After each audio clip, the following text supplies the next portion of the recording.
Hello जी, welcome to another vlog. आज के इस व्लॉग में मैं आप लोगों को बताऊंगा कि आप लोग किस तरह यूरोप, शेंजन, स्पेन या फिर पुर्तगाल में मूव हो सकते हैं और यहाँ पे सेटल हो सकते हैं। मैं कैसे पाकिस्तान से यूरोप मूव हुआ और मैं स्पेन या फिर पुर्तगाल में सेटल हुआ, और आप लोग या दूसरे लोग जो आते हैं किस तरह वो यहाँ पे सेटल होते हैं। पाकिस्तान से निकलने से लेकर यहाँ पे सेटलमेंट तक मैं आप लोगों को आज इन्फॉर्मेशन दे दूंगा। और इससे पहले कि हम टॉपिक शुरू करें, अगर आप मेरे चैनल पे नए तो चैनल को सबसे पहले सब्सक्राइब करें, क्योंकि इस तरह के इन्फॉर्मेटिव वीडियोस मैं बनाता रहता हूँ। नाजरीन, आपको पता है कि पूरे दुनिया में ख़ासकर पाकिस्तान, दुबई, मस्कत, कतर, ओमान, यहाँ के लोग जो है वहाँ के लाइफ स्टाइल से और वहाँ पे वो अपने फ्यूचर को सिक्योर नहीं समझते हैं। वो लोग चाहते हैं कि वो मूव हो जाएं यूरोप की तरफ, शेंजन की तरफ, यूएसए या कनाडा की तरफ। क्यों? क्योंकि यहाँ पे उनकी फ्यूचर सेव है। फ्यूचर कैसे सिक्योर है? दुबई में अगर आप 10 साल 20 साल भी रहें, आप वहाँ पे फोत भी हो जाएं, तब भी आपको वहाँ पे कोई नेशनलिटी या पासपोर्ट नहीं मिलती है। और इसी तरह गल्फ़ के सारे कंट्रीज़ में भी। और पाकिस्तान के हालत तो आप लोगों के सामने है। वहाँ पे ना जॉब है, ना लाइफ सिक्योरिटी है, ना प्रॉपर्टी सिक्योरिटी है। किसी चीज़ की आपको सिक्योरिटी नहीं है। चाहे आप बिजनेसमैन है, चाहे आप बेरोज़गार है, चाहे आप स्टूडेंट है, चाहे आप गरीब है, चाहे आप मिडिल क्लास के हैं। तो इसलिए आप वहाँ पे जो रूल ऑफ लॉ है उस चीज़ से तंग आ जाते हैं। अगर आपके पास थोड़े बहुत प्रॉपर्टी है होते हैं, आप वो भी सेल करते हो और बाहर निकलने की कोशिश करते हैं। अगर आपके पास कुछ भी नहीं है तो भी आप उधार लेके भी आप कर लेते हैं। अगर फिर भी आपको निकलने का रास्ता नहीं होता है, आप अपनी जान पे खेल के आप डंकी लगा के आते हैं। बहुत सारे लोग इस सफ़र में अपनी जान भी खो बैठते हैं। तो आज मैं आप लोगों को जो बताने जा रहा हूँ, जो अच्छा तरीका है जो कि आपको इजीली और आसानी से आपको वहाँ से रास्ता मिल जाता है और आपको वीज़ा मिल जाता है और यहाँ पे आके आप सेटल हो सकते हैं। सबसे पहले मैं आपको अपनी स्टोरी बताता हूँ कि मैं भी इसी तरह यूनिवर्सिटी में पढ़ रहा था। वहाँ पे अच्छा खासा मेरा काम चल रहा था, लेकिन जैसे कि 9 मई हो गया आप सबके सामने। 9 मई के बाद थोड़ा सा मैं जर्नलिज्म कर रहा था, तो हमारे लिए वहाँ पे ज़मीन तंग की गई है। तो उसके बाद मैंने भी यही फैसला किया था कि यार मैं पाकिस्तान से निकलना चाहता हूँ। ये जो सूरत हाल होगा ये और मज़ीद गंभीर होता जाएगा और मुश्किलात आगे आते रहेंगे।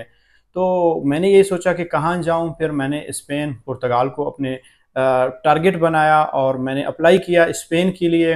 और मेरे पास भी उस वक़्त ना कोई बैंक स्टेटमेंट था, ना कोई मेरे पास कोई ऐसी ट्रैवल हिस्ट्री थी। लेकिन उसके बावजूद मैंने अपने सर पे हाथ रख के नहीं बैठा। मैंने हिम्मत की, जुर्रत की, एक फ़ैसला किया कि मैंने निकलना है यहाँ से और अपने अपने लिए भी कुछ करना है और अपनी फ्यूचर भी बनाना है। तो यही फार्मूला आप लोग भी अप्लाई कर सकते हैं। तो मैंने वहाँ से अपने लिए वीज़ा अप्लाई किया। मेरा अल्हम्दुलिल्लाह 20 दिन के अंदर अंदर मुझे रिस्पॉन्ड आ गया, वीज़ा लग गया मेरा। तो हाँ, जब मैं अप्लाई कर रहा था तो मुझे सब कह रहे थे कि आपको वीज़ा नहीं मिलेगा, आपका बैंक स्टेटमेंट नहीं है, आपके पास ट्रैवल हिस्ट्री नहीं है। इसके परवाह किए बगैर मैंने रिस्क लिया। मैंने कहा इंसान है, ज़िंदगी में इंसान रिस्क लेता है, इंसान स्टेप्स लेता है। ऐसे अगर बैठेगा तो कुछ नहीं होगा। तो मैंने अप्लाई किया, मुझे वीज़ा मिल गया। विज़िट वीज़ा था, 1 महीने का था। तो जैसे मैं यहाँ पे पहुँचा तो यहाँ पे भी मैंने चीज़ों को देखा कि कैसे मैं अपने आप को सेटल करूँ। तो मैंने स्पेन को भी देखा। स्पेन के मामला देखने के बाद मैं पुर्तगाल आया, पुर्तगाल को भी देखा। तो सारे लोग ऐसे करते हैं, वो विज़िट वीज़ा लेके आते हैं यहाँ पे स्पेन, या फिर वो फ्रांस का वीज़ा लेते हैं, बेल्जियम का लेते हैं, ऑस्ट्रिया का लेते हैं। फिर यहाँ पे अगर कोई जॉब करना चाहता है वो जॉब करता है। आपके स्किल्स क्या है? अगर आप मोबाइल रिपेयरिंग जानते हैं, या आप सेल्स पर्सन है, या प्रॉपर्टी का काम है, या कंस्ट्रक्शन आप जानते हैं, या फिर आप इलेक्ट्रिशियन है, तो आप अपने फील्ड के मुताबिक जॉब ढूंढते हैं। अगर आपके पास पैसे है तो इसी से रिलेटेड आप अपने लिए कोई रेस्टोरेंट खोल सकते हैं, मोबाइल शॉप खोल सकते हैं, आप अपने लिए कबाब खोल सकते हैं, आप कोई जनरल स्टोर खोल सकते हैं, कोई मेडिकल स्टोर खोल सकते हैं, या फिर आप यहाँ पे उबर की कंपनी या कोई भी कंपनी आप अपना ओपन कर सकते हैं। तो यहाँ पे दो चीज़ें, अगर आप मैं स्पेन में रुकता, स्पेन में 2 साल के बाद मुझे पेपर मिलते।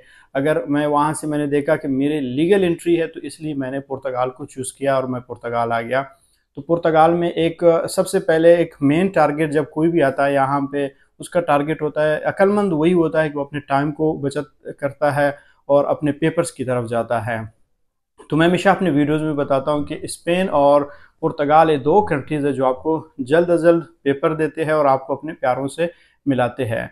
तो अब पुर्तगाल ऐसा था कि अगर उस वक़्त जब मैं आया था, आप लीगल एंट्री के साथ आप 6 टैक्सेस दे देते तो आपको ये टीआरसी देता है। और अगर आपकी इलीगल एंट्री है, यानी डंकी लगा के या किसी और ज़रिए पे आए हो, आपका वीज़ा एक्सपायर हुआ हुआ है, तो फिर आपको ये 12 टैक्स के बाद पेपर दे देता है। पेपर से मतलब पहला टीआरसी, फिर परमानेंट पीआर दे देता है, उसके बाद 5 साल के बाद पासपोर्ट होता है।